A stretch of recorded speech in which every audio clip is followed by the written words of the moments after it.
योगदान है।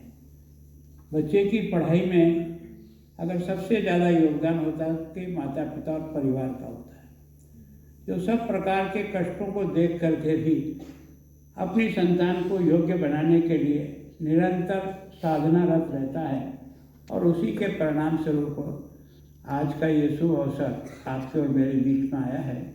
आज कई अभिभावक आपको डिग्री लेते समय शायद यहाँ मौजूद होंगे।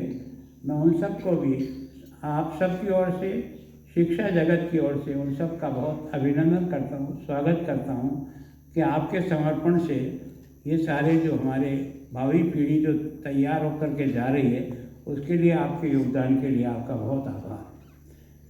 मैं सोचता हूँ कि छात्रों के लिए इससे बड़ा और कोई अवसर नहीं होता है और इसके कारण से वास्तव में ये जो आपकी मेहनत है, आपका जो समर्पण है, आपका जो दृढ़ता है, इस दृढ़ता के कारण ये उत्सव इतना ऊंचाई पर गया है।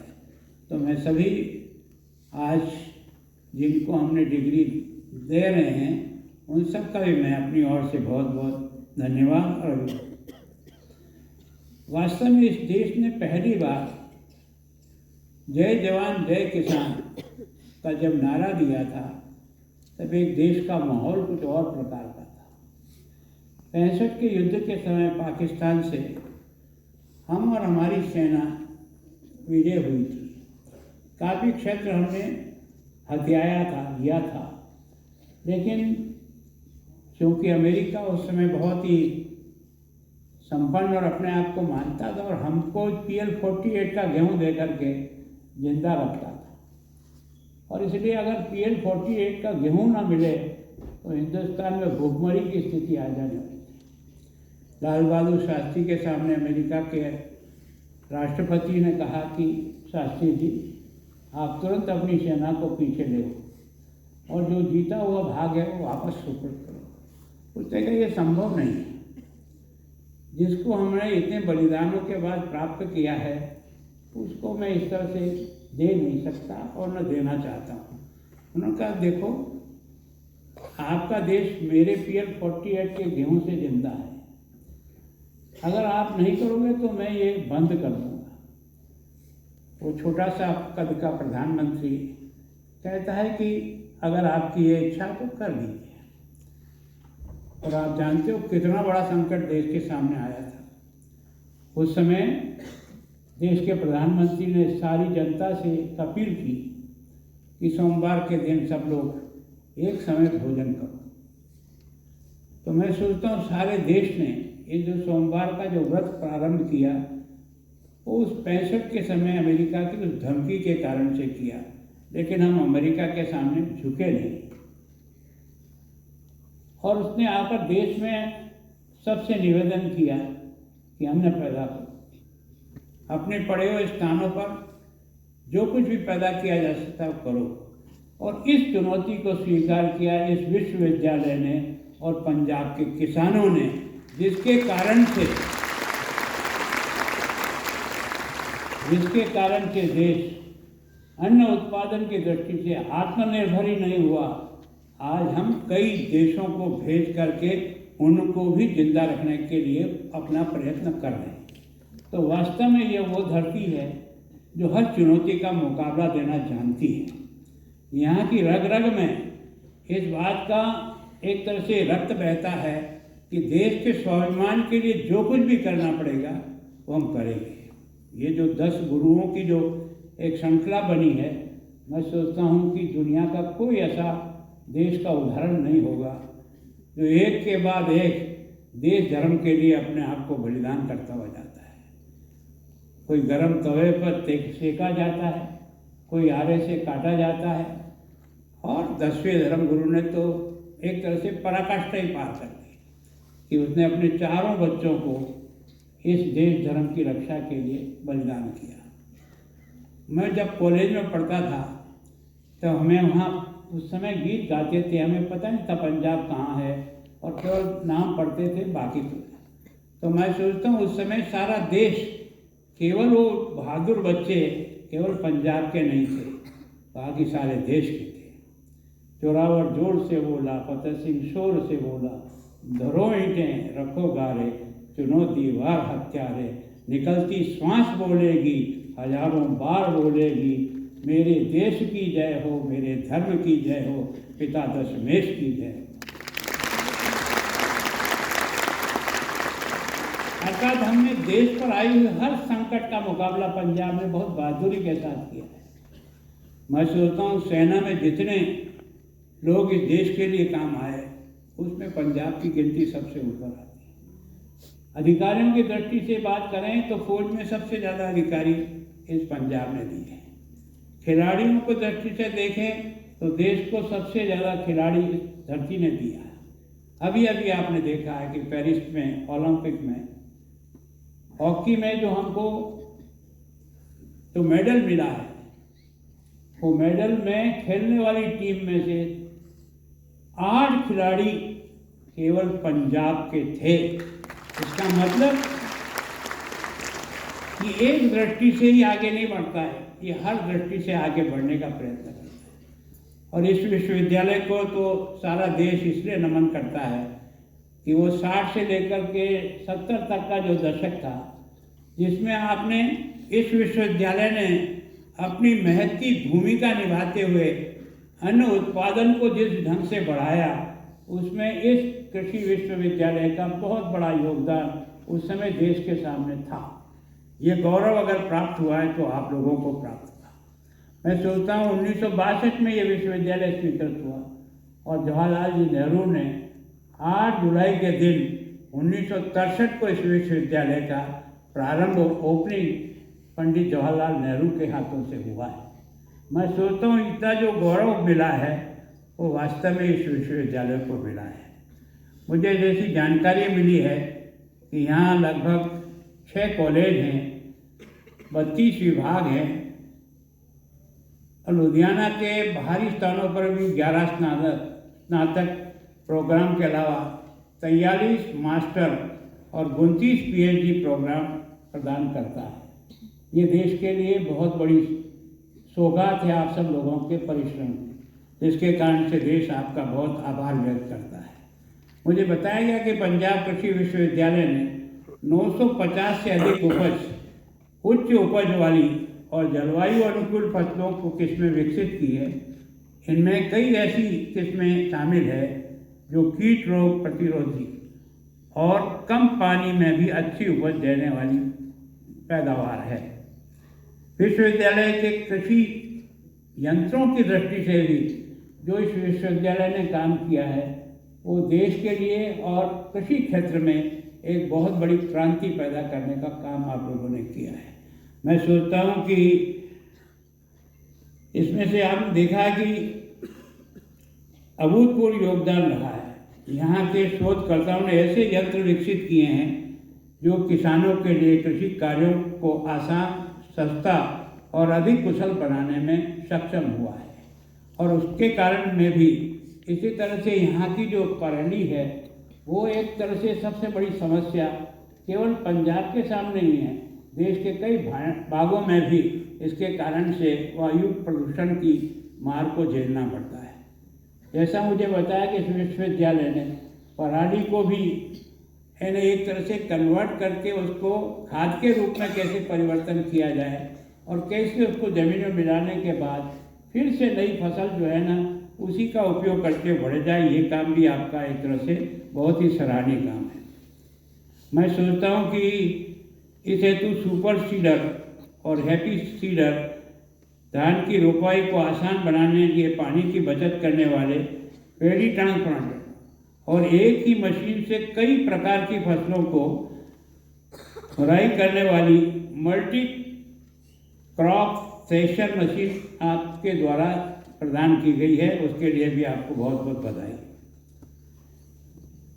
मैं सोचता हूँ कि ये जैसा वीसी साहब ने कहा था, तकनीकी दृष्टि से सटीक खेती, अब सामान्यतः अभी तक हमारे कई किसान इससे परिचित भी नहीं हुए। आज भी इसकी काफ़ी गुंजाइश है। ड्रोन तकनीक, स्मार्ट सिंचाई प्रणाली, जैविक खेती अपनाकर उत्पादन और उत्पादकता में वृद्धि की जा रही है।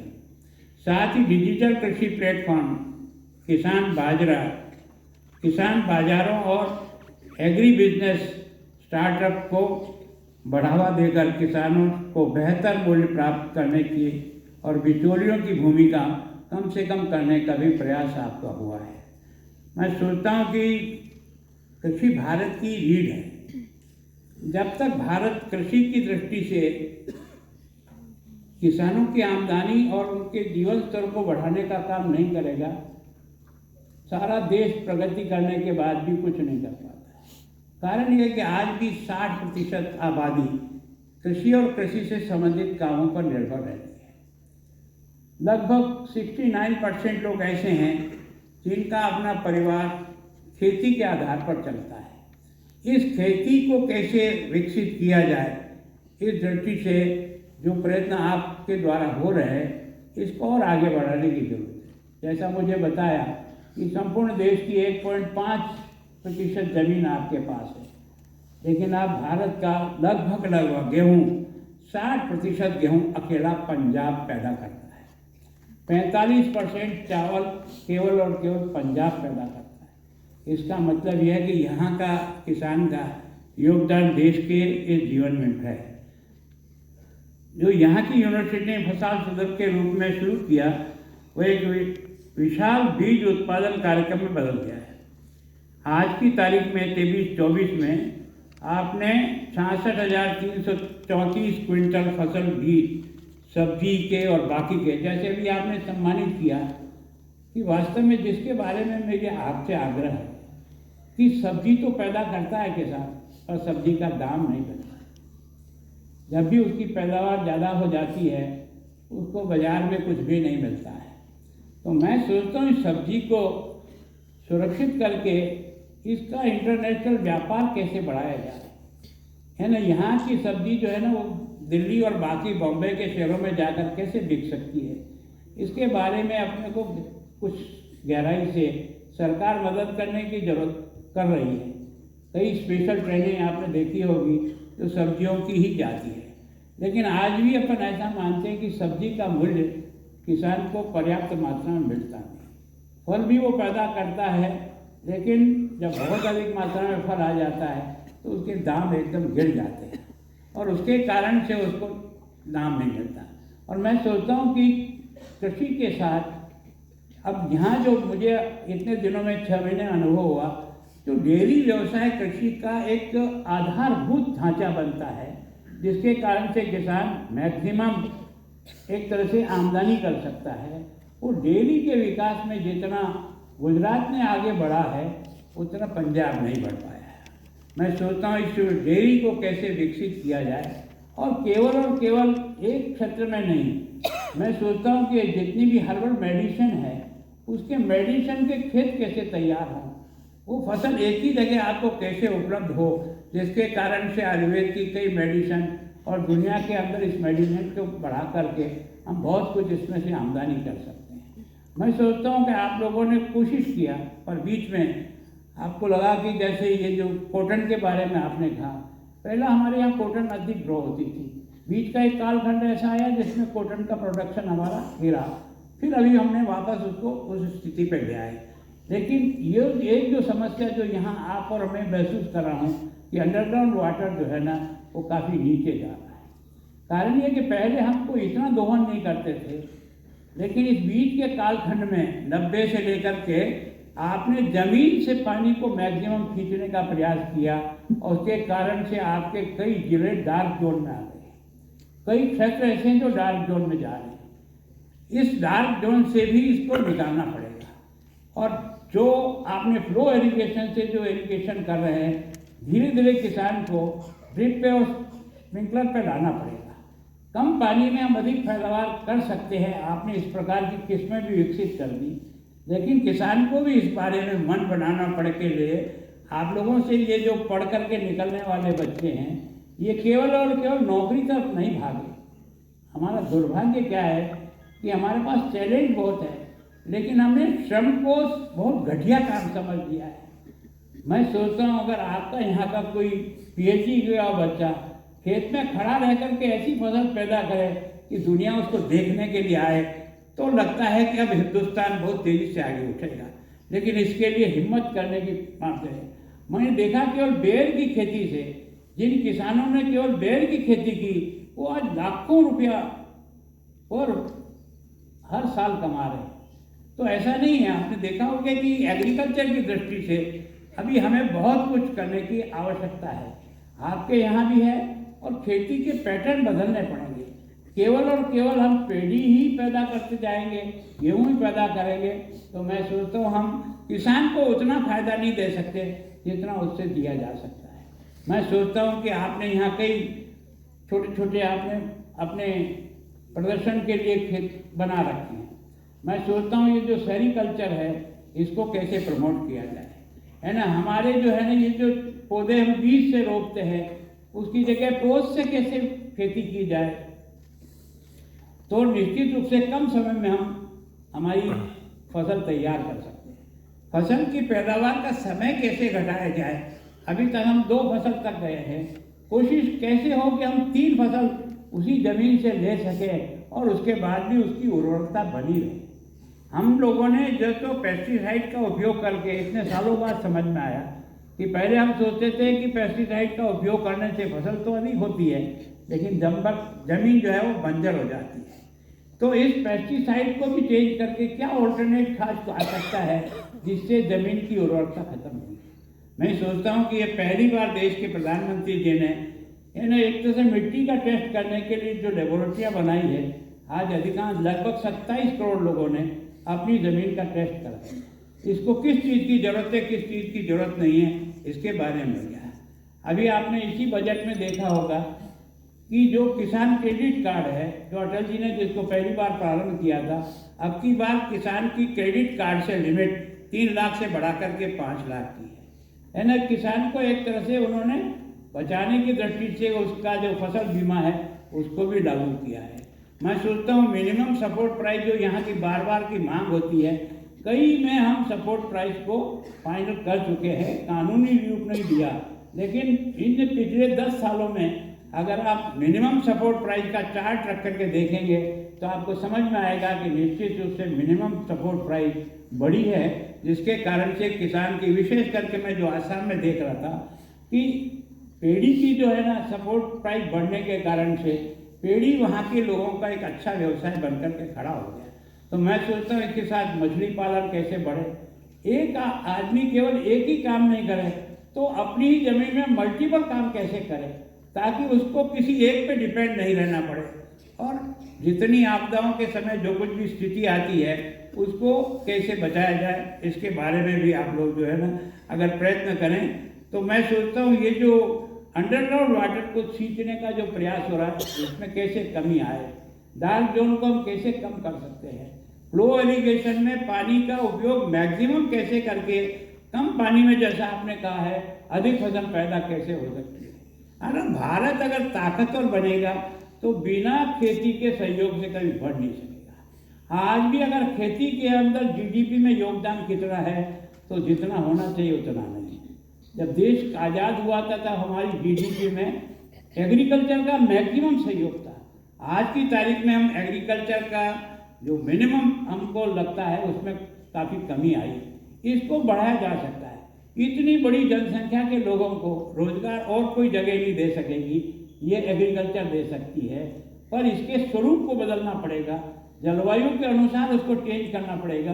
कौन कौन सी नई चुनौतियां आज की तारीख में किसान के सामने आ रही है उस पर आपको यहाँ थीसिस और आपको यहाँ कुछ रिसर्च वर्क करना पड़ेगा। जैसे आपने रिसर्च वर्क किया उसी का परिणाम तो यह है कि आज देश कम से कम अपने पैरों पर खड़ा है सब दृष्टि से।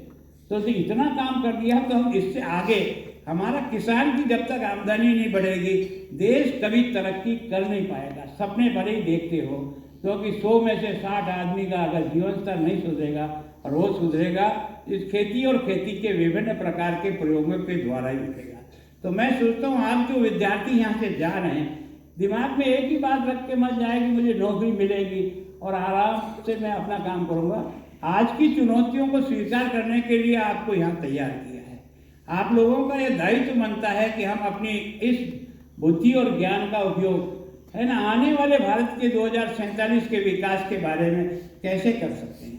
हम अपने बूते पर कैसे खड़े होते हैं। और मेरी आपसे प्रार्थना है, मैं जहाँ भी रहता हूँ कहता हूँ, आप ये एग्रीकल्चर विषय जो है ना, जो आपने स्किल की दृष्टि से किया है, इसको स्कूल लेवल से शुरू करिए, ताकि कम से कम अपने पिता के साथ खेती में हाथ बटा सके। तब जाकर के उसे लगेगा कि मैं पहले दिन से इस विषय में जानता हूँ। इससे जो दूर हटता जा रहा है उसको कैसे काम में जोड़ा जाए। तो निश्चित रूप से 10+2 के स्कूल है, उन स्कूल में कंपल्सरी सब्जेक्ट के रूप में एग्रीकल्चर विषय को कैसे जोड़ा जा सकता है, ये अगर प्रयत्न किया तो हर बच्चा कम से कम प्रारंभिक नॉलेज तो रखेगा। आज की तारीख में तो शहरों में छतों के ऊपर सब्जी इतनी हो जाती है कि उसका घर की सारी सब्जी उसी में से निकल जाती है। गमलों में ही लोग जो है ना नींबू लगा करके उसके घर की आवश्यकता साल भर की नींबू वहीं से बना लेता है। तो मैं सोचता हूँ हमें नए नए कुछ और प्रयोग है ना हमारे विद्यार्थियों के साथ बैठ के करना पड़ेगा, ताकि वो हमारी आर्थिक स्थिति को इतना मजबूत कर सके कि ताकि हम इस रफ्तार से जो चल रहे हैं उसमें और हमारी गति बढ़े। और उसको बढ़ाने का सबसे मजबूत जगह कोई है तो वो एग्रीकल्चर और इसके विकास के लिए विभिन्न प्रकार के जो आयाम हो सकते हैं, इसी जमीन में से ज़्यादा आमदनी कैसे कर सकते हैं, किसान हमारा स्वाभिमान के रूप से कैसे खड़ा हो सके, उसकी समाज में प्रतिष्ठा कैसे बढ़े। हम जब बच्चे थे तब हमारे गांव में हम मोतबीर उसको मानते थे जिसके पास ज़्यादा खेती होती। उस समय गांव में हमें बच्चों की तरफ पढ़ाया जाता, उत्तम खेती मध्यम नौकरी, नीच मतलब उत्तम खेती मध्यम व्यापार नीच नौकरी। अब इसको अपन ने उल्टा कर दिया।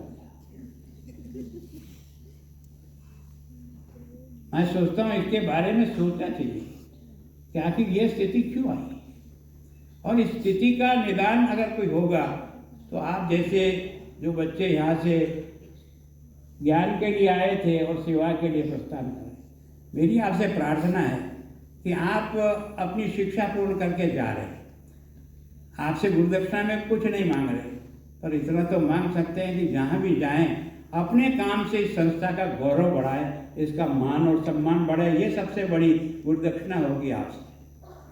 अगर इस बात को ध्यान में रख करके आपने अपने जीवन में काम करना चाहा तो निश्चित रूप से प्रतिष्ठा भी बढ़ेगी और आपको भी आनंद का अनुभव होगा।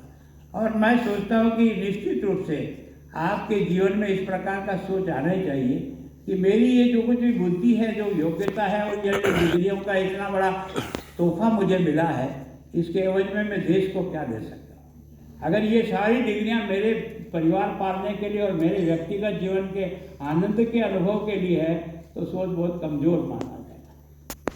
इस सोच का उपयोग समाज के लिए कैसे होगा, देश के लिए कैसे होगा। क्योंकि मैं जहाँ भी जाता हूँ कहता हूँ, आप जो हम यहाँ बैठे हैं ना, अगर ये समाज का सहयोग नहीं होता तो आप यहाँ आ सकते थे क्या? जिस कॉलेज और यूनिवर्सिटी में आप पढ़े हो या मैं पढ़ा हूँ, उस गरीब खोमचे वाले ने तो टैक्स जमा कराया, जिसके कारण से विश्वविद्यालय चलते हैं। क्या हम अपनी योग्यता के बाद उस जनता को जिसने हमको योग्य बनाया उसको कुछ दे नहीं सकते? क्या उसके लिए काम नहीं कर सकते? अगर इस सोच के आधार पर अपनी योग्यता का उपयोग किया तो बहुत तेजी से हम आगे बढ़ जाएंगे। मेरी आप सबसे प्रार्थना है इस दीक्षांत समारोह के समय कि वास्तव में हम इस बात को समझें कि योग्यता हमारे लिए नहीं, ये देश और समाज के लिए है। हम तो उसमें निमित्त मात्र हैं। जिस प्रयत्न से हम यहाँ आए हैं उस प्रयत्न को हम नीचे तक ले जाएंगे और लोगों के मन में इस बात का पैदा करेंगे कि मैं जो भी काम करूँगा देश और समाज को ध्यान में रख के करूँगा। तो मैं सोचता हूँ आपका दीक्षांत समारोह, आपका ये जीवन के नए क्षेत्र में प्रवेश करना, एक नई जिंदगी आपके सामने आएगी, वो आप सफल कर पाओगे।